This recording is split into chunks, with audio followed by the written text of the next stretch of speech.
At constant temperature mole fraction of dissolve gas, mole fraction of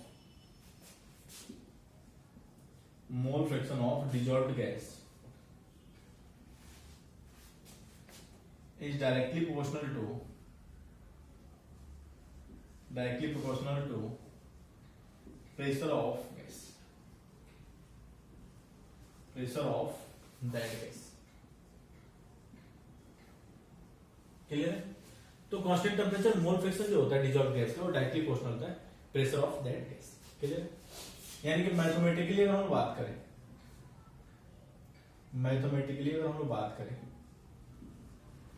तो mathematically क्या हो जाएगा, mole fraction of dissolve gas को हम लोग काई जी से रिप्रेजेंट करते हैं, directly proportional to pressure of that gas. Proportionality हटाएंगे, कोई कांस्टेंट लगाएंगे, और यहां पे हम लोग कांस्टेंट जो लगाते हैं this is the Heinrich constant, इसे हम लोग बोलते हैं हेनरिच कांस्टेंट. तो ये आपका फॉर्म हो जाएगा. और Henry's constant is equal to क्या हो जाएगा, mole fraction upon pressure of that gas. Clear? और यहाँ पे ग्राफिकल रिप्रेजेंटेशन अगर हम लोग देखें तो y इज इक्वल टू क्या हो जाएगा, mx straight line passes through origin. Clear? तो अगर हम लोग ग्राफिकली देखें, हम लोग ग्राफिकल रिप्रेजेंटेशन इसका देखें, अगर हम यहां से, तो ग्राफिकल रिप्रेजेंटेशन क्या हो जाएगा, और अल्टरनेटिवली हम लोग इसे अल्टरनेटिवली अगर हम बात करें तो ये भी हम लोग लिख सकते हैं, कंफ्यूज नहीं होना है. पार्शियल या vapour pressure of dissolve gas is directly proportional to, या partial pressure of gas is directly proportional to mole fraction of that gas. यहां भी हम लोग क्या करेंगे, प्रोपोर्शनलिटी आएंगे, हेनरिच कांस्टेंट xg, यानी कि kh इज इक्वल टू हम क्या लिख सकते हैं, pressure of that gas upon mole fraction. Clear? और यहां से भी आप y is equal to mx straight line graph passes through होता है. क्लियर? तो यहां पे हम लोग ले लें pressure of that gas and mole fraction of that gas. तो जैसे जैसे हम प्रेशर बढ़ाते हैं मोल फ्रैक्शन भी क्या होगा, गैस का बढ़ते जाएगा, लेकिन ये पार्टिकुलर टेम्परेचर तक ही ऐसा होता है. ये इसकी लिमिटेशन भी है नीच लो की. क्लियर है? तो आगे हम लिमिटेशन देखेंगे. स्लोप क्या हो जाएगा आपका, स्लोप क्या हो जाएगा, यही तो है स्लोप. कंपेयर कर लो केच. क्लियर? तो ये आपका हो गया हेनरिच लॉ. क्या होता है, एट कांस्टेंट टेम्परेचर पे ये प्रेशर ऑफ गैस जो होता है वो directly proportional to mole fraction of that gas. ये ग्राफिकल रिप्रेजेंटेशन होती है, सिंपल है, इसमें कुछ करना नहीं है. एक और इंपॉर्टेंट चीज, जब भी आप न्यूमेरिकल्स करते हैं तो ऐसे कुछ फॉर्म है जो मैं बताता हूं आपको, जो हेल्प करेगा आपको. क्लियर? तो अगर हम लोग P1 by P2 की अगर हम बात करें, यहां से P1 by P2 की अगर हम बात करें तो ये डायरेक्टली प्रोपोर्शनल है मोल फ्रैक्शन के, यानी कि x1 by x2, और मोल फ्रैक्शन किसके, मोल्स के डायरेक्टली प्रोपोर्शनल, यानी कि n1 by n2. तो यहां पे हम लोग ये फॉर्म अप्लाई कर सकते हैं जब भी आप न्यूमेरिकल्स करते हैं. क्लियर? ठीक. नेक्स्ट हम लोग डिस्कस करते हैं लिमिटेशन. हेनरिच लॉ के क्या क्या लिमिटेशन है. ठीक है, क्वेश्चन पूछ लेता है कई बार लिमिटेशन से, तो ध्यान रखना है कि लिमिटेशन क्या होता है हेनरिच लॉ का, वो चीज हम देखते हैं.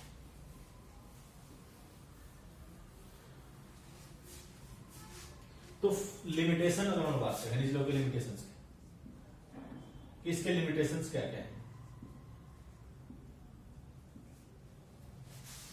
तो फर्स्ट लिमिटेशन जो है, अभी मैंने बताया था आपको, pressure should not be too high. Pressure should not be too high. Pressure should not be too high. तो अगर प्रेशर आपका बहुत ज्यादा हाई है तो उस प्रेशर पे हेनरीज लॉ अप्लीकेबल नहीं होता। नेक्स्ट जो है temperature should not be too low, temperature should not be too low, temperature should not be too low, यानी कि टेम्परेचर जो है वो बहुत कम नहीं होना चाहिए। क्लियर है। और थर्ड इंपॉर्टेंट जो है आपका the gas dissolve in a liquid, gas dissolved in a liquid, gas dissolved in a liquid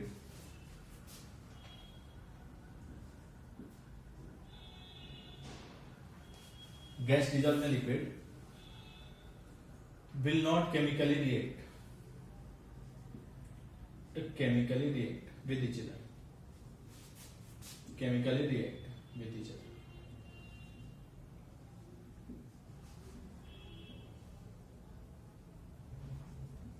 तो जो भी गैस आप लिक्विड में डिजॉल्व करते हैं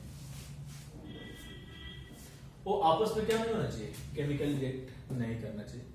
तो ये चीज ध्यान रखना है। क्लियर है। जैसे एक सिंपल सा एग्जांपल आप ले सकते हैं, यहाँ पे एक एग्जांपल हम लोग ले सकते हैं यहाँ से।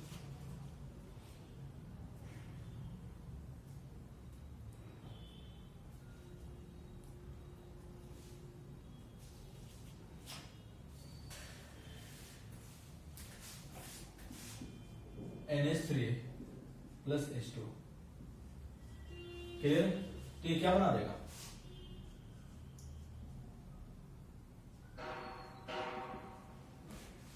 Ammonium hydroxide. क्लियर है। तो ये आपस में क्या केमिकल रिएक्ट करता है, अमोनिया और वाटर।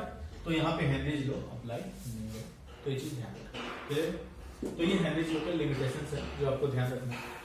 ठीक है। तो कभी पूछ लेता है यहाँ से क्वेश्चन। ठीक है। जेई में भी पूछा हुआ है, नीट में भी पूछा हुआ क्वेश्चन, तो ध्यान रखना है। और बोर्ड के लिए तो इंपॉर्टेंट है। क्लियर है ना। तो आई होप कि हेनरीज लॉ आपको क्लियर हो गया होगा कि हेनरीज लॉ क्या होता है, इसके लिमिटेशंस क्या क्या है, ग्राफिकल रिप्रेजेंटेशन, सारी चीजें आपको क्लियर हो गया होगा। क्लियर। नेक्स्ट हम लोग डिस्कस कर रहे हैं Raoult's law. Raoult's law important है, ध्यान रखना है। इंपॉर्टेंट है, ध्यान रखना है आपको। Raoult's law,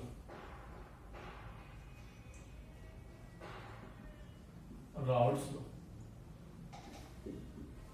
clear.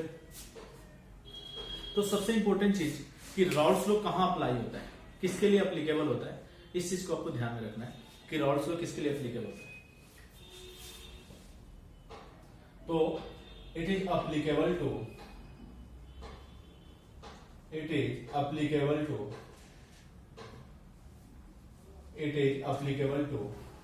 first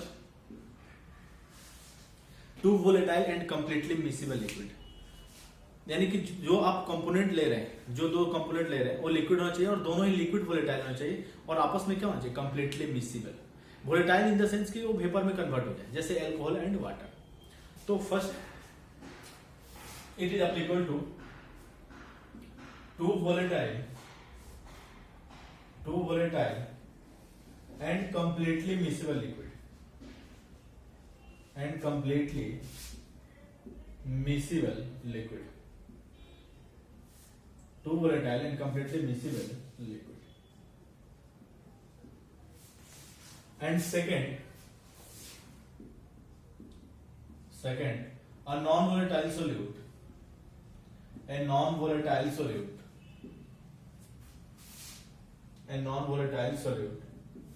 a volatile liquid। Clear है। तो हेनरीज लॉ, ये राउल्ट्स लॉ कहां एप्लीकेबल होता है, जब दोनों ही लिक्विड, दो लिक्विड्स हो और दोनों ही लिक्विड वोलेटाइल हो और कंप्लीटली मिसिबल हो। And second non volatile solute हो और लिक्विड जो आपका वोलेटाइल हो। क्लियर है। तो फर्स्ट हम लोग डिस्कस करते हैं इसे, यहां से हम लोग डिस्कस करते हैं a non-volatile solute in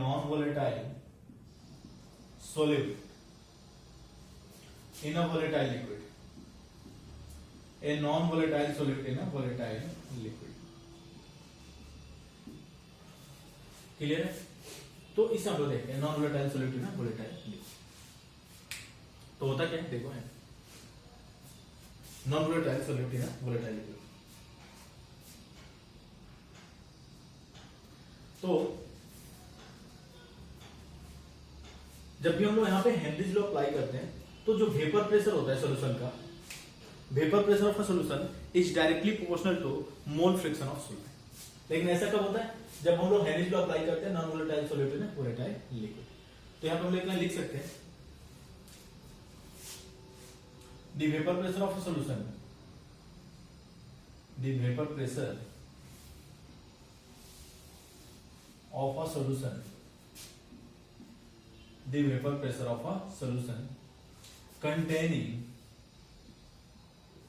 the vapor pressure of a solution containing non-volatile solute, non-volatile solute is directly proportional to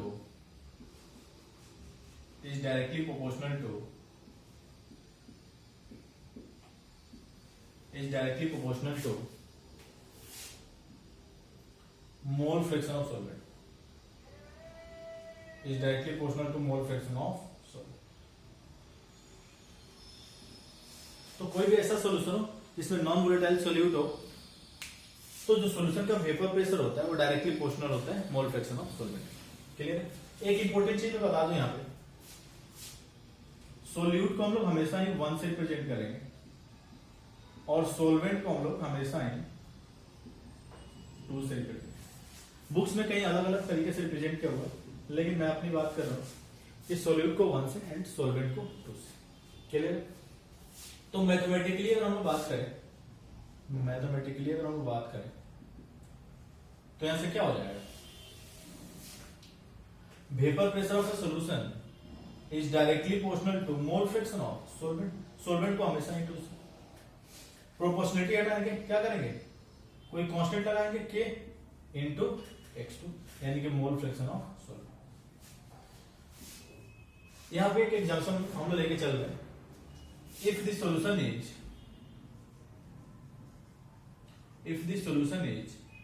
100% pure. अगर आपका सॉल्यूशन 100% प्योर यानी कि 100% प्योर का मतलब क्या है कि उसमें सॉल्यूट है ही नहीं, सिर्फ और सिर्फ क्या प्रेजेंट है, सॉल्वेंट प्रेजेंट है। और आपको पता है कि mole fraction of solute plus mole fraction of solvent is equal to क्या होता है, यानी कि सॉल्यूशन में सॉल्यूट है ही नहीं, यानी कि x2 is equal to mole fraction of solvent is equal to क्या हो जाएगा, 1। क्लियर? और सॉल्यूशन का जो वेपर प्रेशर है वो किसके इक्वल हो जाएगा, वेपर प्रेशर ऑफ सॉल्वेंट। क्योंकि जो वेपर प्रेशर सॉल्यूशन का होगा वो सिर्फ और सिर्फ किसकी वजह से होगा, सॉल्वेंट की वजह से। यानी कि हमेशा ही सॉल्वेंट को किससे प्रेजेंट करेंगे, यानी कि वेपर प्रेशर ऑफ सॉल्वेंट। तो यहां से हम क्या लिख सकते हैं, तो यहां से आपका K इज इक्वल टू क्या हो जाएगा, K is equal to P2 हो जाएगा। इक्वेशन फर्स्ट है, K is equal to P2 यानी कि vapour pressure of solution is equal to क्या हो जाएगा, K की जगह हम क्या लिख सकते हैं, vapour pressure of solvent into mole fraction of solvent.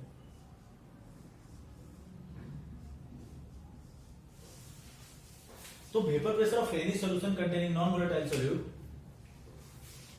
Is equal to mole partial pressure of या vapour pressure of solvent into mole fraction of solvent. तो ये एक इंपॉर्टेंट रिलेशन निकल के आता है। तो this is the mathematical expression of Raoult's. Clear? तो ये चीज ध्यान रखना है।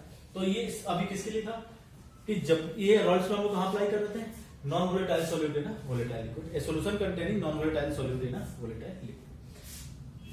तो ये आईएफ के लिए क्लियर हो गया, इजी भी है। ठीक है? तो ये फॉर्म आपको ध्यान रखना है। नेक्स्ट हम अप्लाई करते हैं to volatile and completely miscible liquid, to volatile and completely miscible liquid, to volatile and completely miscible liquid. Second, to volatile and completely miscible. तो आपका ये सॉल्यूशन है, इसमें 2 कंपोनेंट हैं A एंड B, इसमें 2 कंपोनेंट हैं A एंड B।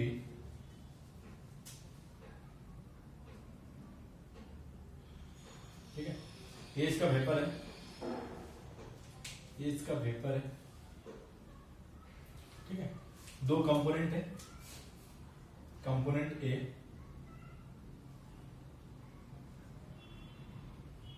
एंड दूसरा आपका component B, component B, component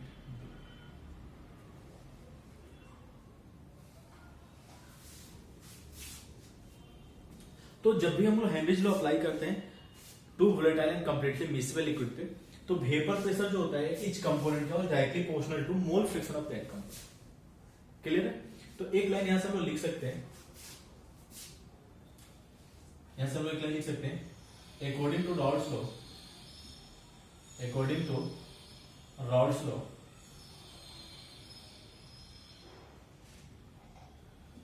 vapour pressure of each component, vapor pressure of each component, vapor pressure of each component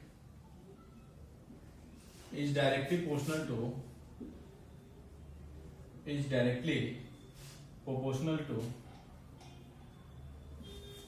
vapor pressure of each component is directly proportional to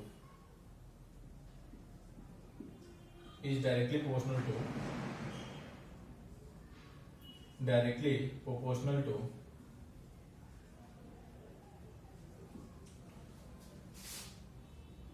mole fraction of that component, mole fraction of that component। लेकिन ये कब? जब दो liquid हो और दोनों ही volatile हो और आपस में कंप्लीटली मिक्सिबल हो, तब ये कंसेप्ट होता है। तो इच कंपोनेंट का जो वेपर प्रेशर होता है, या कंपोनेंट हो या कंपोनेंट बी, वो डायरेक्टली प्रोपोर्शनल होता है मोल फ्रिक्शन, उस कंपोनेंट के मोल फ्रिक्शन के डायरेक्टली प्रोपोर्शनल। यानी कि अगर हम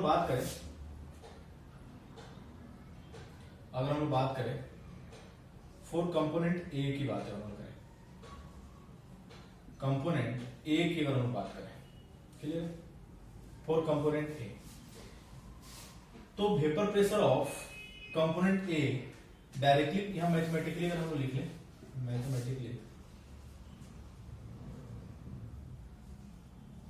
मैथमेटिकली क्या हो जाएगा? Vapour pressure of component A directly proportional होगा mole fraction of that. Proportionality हटाएंगे, कोई कांस्टेंट लगाएंगे, यानी कि vapour pressure of A is equal to P naught A into mole fraction of. तो यहां पे पी नॉट ए क्या है? Vapour pressure of pure component A, vapour pressure of pure component A. Clear है? Where P naught A is equal to vapour pressure of pure component A. ये vapour pressure है जब दोनों ही component present है solution में, A and B, तो उस समय जो वेपर प्रेशर ए जनरेट कर रहा है, this is the vapour pressure of A. और ये क्या है? जब सिर्फ और सिर्फ प्योर कंपोनेंट ए प्रेजेंट हो और जो उसका वेपर प्रेशर होगा उसको हम लोग vapour pressure of pure component. तो अगर हम लोग सिमिलरली अगर हम लोग यहाँ पे बात करें, सिमिलरली अगर हम लोग बात करें फॉर कंपोनेंट बी के लिए, फॉर कंपोनेंट बी के लिए अगर हम लोग बात करें तो क्या हो जाएगा? यहाँ पे vapour pressure of component B is equal to vapour pressure of pure component B into mole fraction of B. Clear? और अकॉर्डिंग टू डाल्टन्स लॉ आपको पता है, अकॉर्डिंग टू डाल्टन्स लॉ आपको पता है,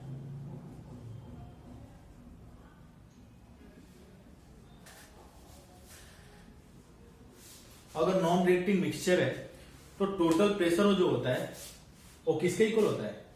सारे कंपोनेंट के प्रेशर के सम के इक्वल। यानी कि पी टोटल की अगर हम बात करें तो क्या हो जाएगा? Vapour pressure of component A plus vapour pressure of component, यानी कि total pressure is equal to vapour pressure of component A and B का सम। क्लियर है? तो according to Dalton's law P total क्या हो जाएगा? P A into P A plus P B. तो यहां से हम लोग पी टोटल लिख सकते हैं, P naught A into mole fraction of A, equation first से, यहां से ये आपका इक्वेशन सेकंड, और पीबी को हम निकाल सकते हैं, P naught B into mole fraction of B from equation second. तो P total is equal to क्या हो जाएगा, P naught A into mole fraction of A, P naught B, mole fraction of B को हम निकाल सकते हैं 1 minus mole fraction of A. आपको पता है कि sum of mole fraction of each component is equal to unit, clear है। तो मोल फ्रैक्शन ऑफ बी को हम निकाल सकते हैं 1 minus mole fraction of A. तो P total is equal to क्या हो जाएगा, P naught A into mole fraction of A plus P naught B minus P naught B into mole fraction of A. तो यहां से क्या हो जाएगा, ये P naught mole fraction of A common हो जाएगा, यानी कि P naught A minus P naught B into mole fraction of A plus vapour pressure of pure component B. तो ये आपका पी टोटल, क्लियर इक्वेशन, ठीक है। तो सिंपल है, जब भी तो दो लिक्विड हो, दोनों ही वोलेटाइल हो, कंप्लीटली मिक्सिबल हो, तो ईच कंपोनेंट का जो वेपर प्रेशर होता है, लाइक कंपोनेंट ए या कंपोनेंट बी की बात करें, उसके मोल फ्रैक्शन के डायरेक्टली प्रोपोर्शनल। प्रोपोर्शनलिटी हटाएंगे, क्या करेंगे, vapour pressure of pure component, तो ये फॉर्म मिल जाएगा, कंपोनेंट बी के लिए ये फॉर्म पी टोटल, क्लियर है। तो ये रॉल्स लॉ का आपका नेक्स्ट फॉर्म है, जो कि अगर लिक्विड जो दो लिक्विड हो और दोनों ही वोलेटाइल हो और कंप्लीटली मिक्सिबल, क्लियर। इसका ग्राफिकल रिप्रेजेंटेशन देखते हैं, ठीक है, समझ के करते हैं इसे ग्राफिकल रिप्रेजेंटेशन को। आई होप ये क्लियर हो गया होगा, समझ गए होंगे कैसे ये आया फास्ट सारा ही फॉर्म, ठीक है। इस पे न्यूमेरिकल्स आते हैं, ठीक है, तो ध्यान रखना है, कई बार न्यूमेरिकल्स यहां से पूछा हुआ है, तो आपको ध्यान रखना है।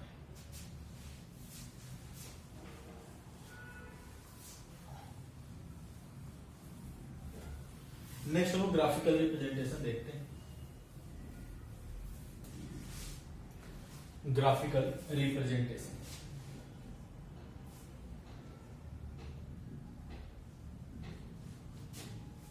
ग्राफिकल रिप्रेजेंटेशन, क्लियर है। तो अभी आपने देखा ना, vapour pressure of component A is equal to vapour pressure of pure component A into mole fraction, equation first. Vapour pressure of B, vapour pressure of pure component B into mole fraction of B, और P total क्या हो जाएगा, sum of vapour pressure of component A and equation, clear है। तो graphical representation हम लोग देखते हैं, ठीक है, बहुत ही इजी है।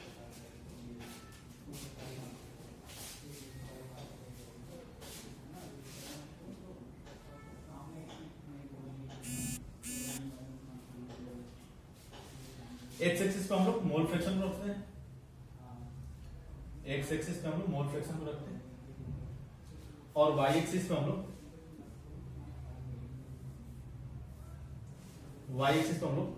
वेपर प्रेशर को रखते हैं।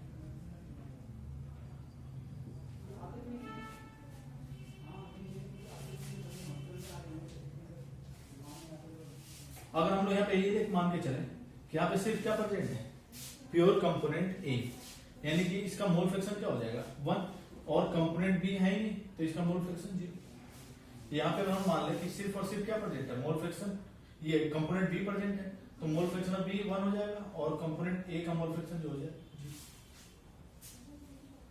और इसका कुछ वेपर प्रेशर है, कंपोनेंट ए का कुछ वेपर प्रेशर होगा, वो कितना होगा, सिर्फ प्योर कंपोनेंट ए प्रेजेंट है, तो प्योर कंपोनेंट ए का वेपर प्रेशर क्या हो जाएगा, पी नॉट ए।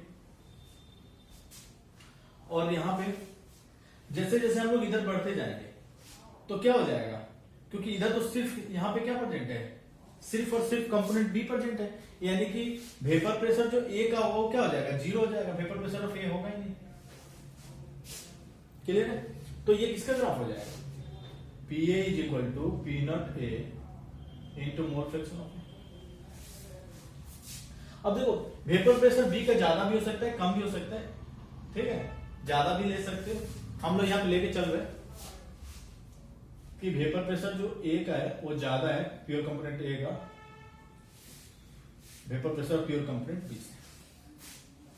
तो यहाँ पे कुछ वेपर प्रेशर कंपोनेंट बी का क्या है, पी नॉट बी, क्योंकि सिर्फ प्योर फॉर्म में यहाँ पे बी पर जाएंगे। तो जैसे जैसे हम लोग इधर आएंगे इसका वेपर प्रेशर क्या होता जाएगा, घटते जाएगा, क्योंकि यहाँ पे सिर्फ और सिर्फ क्या प्रेजेंट है, कंपोनेंट ए प्रेजेंट है, यानी कि बी का वेपर प्रेशर यहाँ पे क्या होगा, 0। क्लियर है? तो ये क्या हो जाएगा, PV vapour pressure of B is equal to pure component of vapour pressure of B into mole fraction B, और ये आपका ग्राफ किसका हो जाएगा, P total P A plus. तो this is the graphical representation of Raoult's law. Clear है? I hope ये clear हो गया होगा आपको।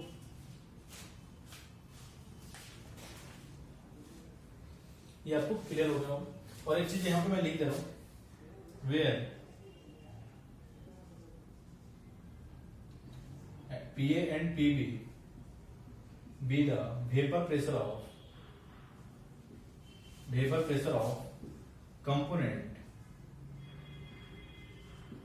ए एंड बी, एंड एक से chi A and chi B the mole fraction of chi A and chi B the mole fraction of component A and B. Clear?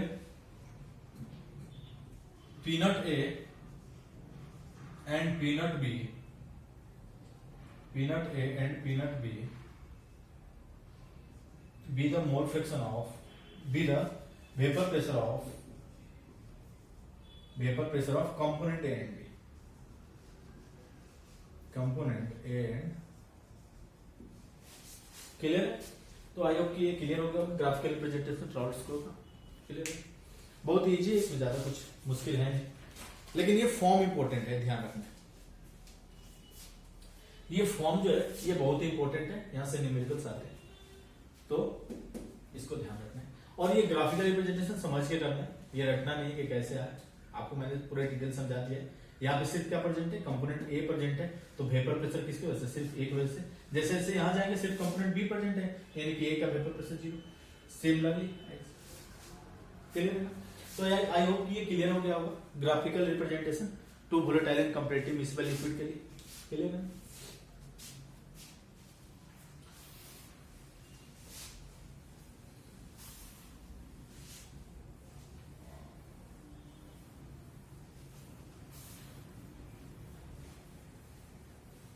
अब हम लोग वेपर फेज के लिए देखते हैं। यहाँ पे वेपर फेज के लिए हम लोग देखते हैं क्या होता है, determination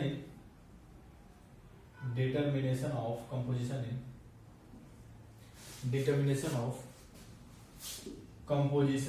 in vapour phase.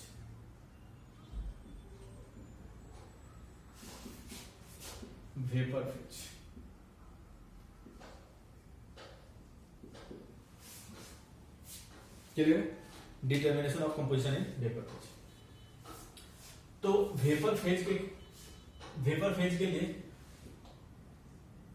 Mole fraction हम मान ले रहे हैं। वेपर फेज में कंपोनेंट ए का मोल फ्रैक्शन है y और बी का कुछ मोल फ्रैक्शन है yb, कंपोनेंट ए और ये आपका कंपोनेंट बी।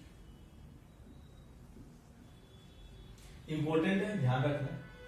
इसके पहले आपने देखा था लिक्विड फेज के लिए, अब हम लोग देख रहे हैं वेपर फेज के लिए। और आपको पता है कि किसी भी कंपोनेंट का जो मोल फ्रैक्शन होता है, या सिंपल हम लोग बोले किसी भी कंपोनेंट का जो वेपर प्रेशर होता है वो किसके इक्वल होता है। अगर कंपोनेंट ए के वेपर प्रेशर की हम लोग बात करें तो ये किसके इक्वल होगा, mole fraction of that component into total pressure, mole fraction of that component into total pressure. यानी कि पार्शियल प्रेशर जो होता है, पार्शियल प्रेशर ये किसके इक्वल होता है, mole fraction into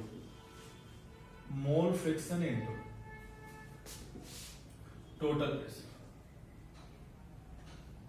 mole friction into total pressure.